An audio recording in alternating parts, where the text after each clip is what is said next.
Shqipëria përballet sot me çmimet më të larta të karburanteve në rajon dhe rritja e mëtejshme e tyre rrezikon ta zhysë vendin në një krizë ekonomike të plotë, të ngjashme me atë të vitit 1997, sipas e vet paralajmërimit më të fundit të Konf Industrias, me pasoja shumë të rënda, jo vetëm për ekonomitë familjare, por shumë përmasore deri në qëndrueshmërinë politike dhe rendin kushtetues. Kostoja në rritje e pandarshme e karburanteve po shoqërohet me kosto gjithëje më të larta të gjitha çmimeve dhe me ngadalësim të përgjithshëm të ekonomisë, duke sjellë për pasojë thellimin e mëtejshëm të varfërisë së popullit më të varfër dhe më të vjedhur të Europës. Përballë kësaj situate shumë të rëndë, qeveria ka zgjedhur të heshtë dhe të mbulojë krizën e rëndë ekonomike me propagandë, duke braktisur qytetarët, fermerët dhe bizneset e ndershme që po përballojnë aktualisht mbi supe një barë tjetër të shtuar të keqeverisjes kriminale, si dhe të bashkëpunimit të Edi Ramës me oligarkët e naftës në kurisë të popullit. Sot, 1 litër naftë në Shqipëri kushton rreth 214 lekë, ku mbi 60% e çmimit përbëhet nga taksat që mbushin arkën e shtetit. Në vend që të marrë masa konkrete për lehtësimin e kësaj bare, duke ulur taksat dhe duke ofruar mbështetje reale, të prekshme, efektive, konkrete për qytetarët, Edi Rama, me pashpirtësinë e një hajduti të pangopur të taksave të shqiptarëve, vion të injorojë këtë situatë,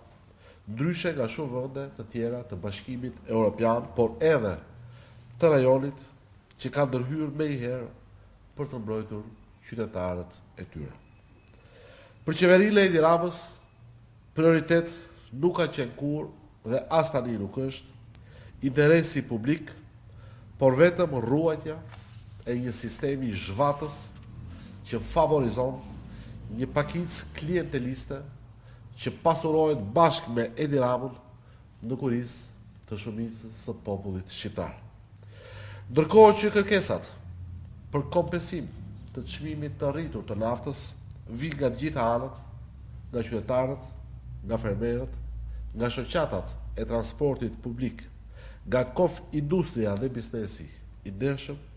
përgjigjja e qeverisë mbetet e njëjtë, asnjë ulje taksash, asnjë lehtësim konkret, vetëm justifikime pas zgjidhje. Kontrasti me rajonin është i qartë, ndërsa në Shqipëri nafta shitet sot me rreth 2.2 euro për litër, në vendet fqinje si Maqedonia e Veriut dhe Mali i Zi, çmimi është sot rreth 1.6 euro, ndërsa në Kosovë rreth 1.7 euro. Një qytetar shqiptar paguan mesatarisht 25 deri 40% më shumë për karburant, ndërkohë që fuqia blerëse, pagat dhe pensionet mbeten jo vetëm më të ultat, por më mizerabël në rajon. Edhe bara fiskale është dukshëm më e lartë, rreth 1.16 euro, taksa për litër nafte ose karburanti në Shqipëri, krahasuar me 0.58 euro në Maqedoninë e Veriut, 0.55 euro në Malin e Zi dhe 0.67 euro në Kosovë. Kjo do të thotë se çdo shqiptar paguan pothuajse 2 fishin e taksave për karburant krahasuar me të gjithë vendet fqinje. Kanë kaluar më shumë se 2 javë nga depozitimi në kuvend i projektligjit të propozuar nga grupi parlamentar i Partisë së Lirisë për uljen e çmimit të karburanteve nëpërmjet heksjes së taksës së qarkullimit dhe taksës së karbonit, dhe deri më tani nuk ka asnjë reflektim nga Edi Rama dhe mazhoranca rilinase, qartësisht të marrë peng edhe nga oligarkët e babëzitur të naftës. Ndaj sot, në emër të grupit parlamentar të Partisë së Lirisë, përsëris thirrjen e fortë drejtuar kryetarit të Kuvendit, Niko Peleshi, që ka filluar edhe ai të vijë era naftë si Edi Rama, që të mos bllokoj më këtë nisëm ligjore, që ta nxjerrë nga sirtarët e Kuvendit dhe ta fusë me i herë me procedurë të përshpejtuar për miratim në seancën më të afërt plenare, për t'i dhënë kësaj të gjithë qytetarëve një lehtësim të menjëhershëm dhe për të rikthyer frymarrjen jo vetëm ekonomive familjare, por edhe biznesit. Shqiptarët nuk kërkojnë sot justifikime, as meritojnë premtime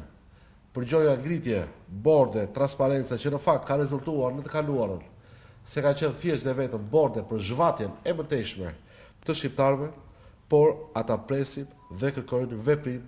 dhe nisma konkrete. Dhe nisëm konkrete,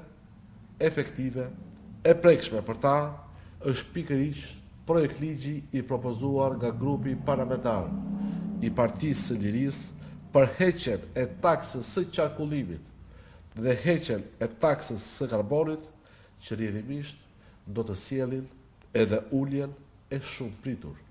të çmimit të karburanteve. Zgjidhja është në kuvend dhe miratimi i saj i shpejt është e vetmja masë në funksion të interesit publik. Kujtoj se ky projekt ligj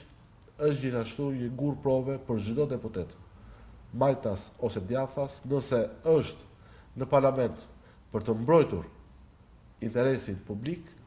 apo është aty për të mbrojtur interesat okulte me Edi Ramën dhe sigurisht me oligarkët e naftës. Faleminderit.